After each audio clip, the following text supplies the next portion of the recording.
হে everyone, আসসালামু আলাইকুম। রাজিয়াস cooking হাউসের পক্ষ থেকে আরও একটি নতুন রেসিপি দেখার জন্য স্বাগত জানাচ্ছি।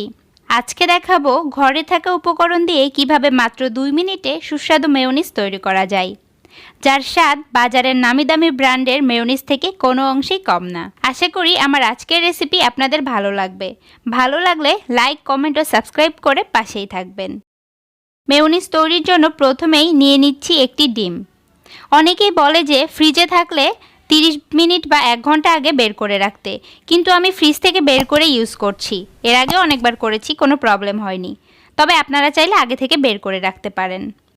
এরপর নিয়ে নিচ্ছি লেবুর রস, 1 টেবিল চামচ থেকে একটু কম।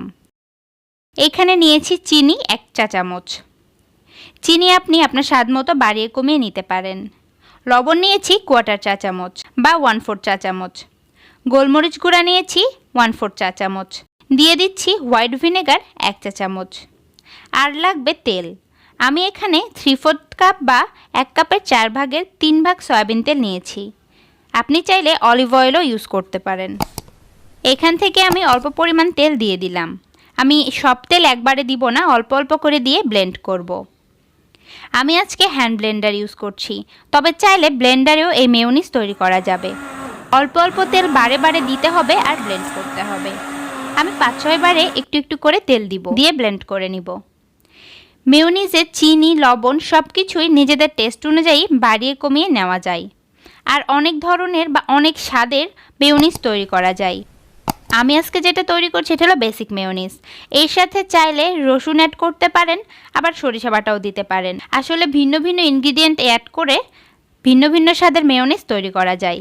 আমার চ্যানেলে আরও একটা মেয়োনিজের রেসিপি আছে, চাইলে ওইটাও দেখতে পারেন। কথা বলতে বলতে আমার মেয়োনিজ তৈরি। আমি যতটুকু তেল নিয়েছিলাম সবগুলো অ্যাড করিনি, কিছুটা রয়ে গিয়েছে। আমার মেয়োনিজের থিকনেসটা দেখুন, একদম পারফেক্ট হয়েছে। এটা ফ্রিজে রাখলে আরও কিছুটা ঠিক হয়ে যাবে। এই মেয়োনিজ ফ্রিজে রেখে 5 থেকে 6 দিন পর্যন্ত খেতে পারবেন। আমি একটা ডিমের তৈরি করেছি, আপনারা চাইলে সব কিছু পরিমাণ বাড়িয়ে দিয়ে বেশি করে তৈরি করে নিতে পারেন। আশা করি আমার আজকের রেসিপি আপনাদের ভালো লেগেছে। ভালো লাগলে ও আরও নতুন রেসিপি পেতে চ্যানেলটি সাবস্ক্রাইব করে পাশেই থাকবেন। আজকে বিদায় নিচ্ছি, সবাই অনেক ভালো থাকবেন। আল্লাহ হাফেজ।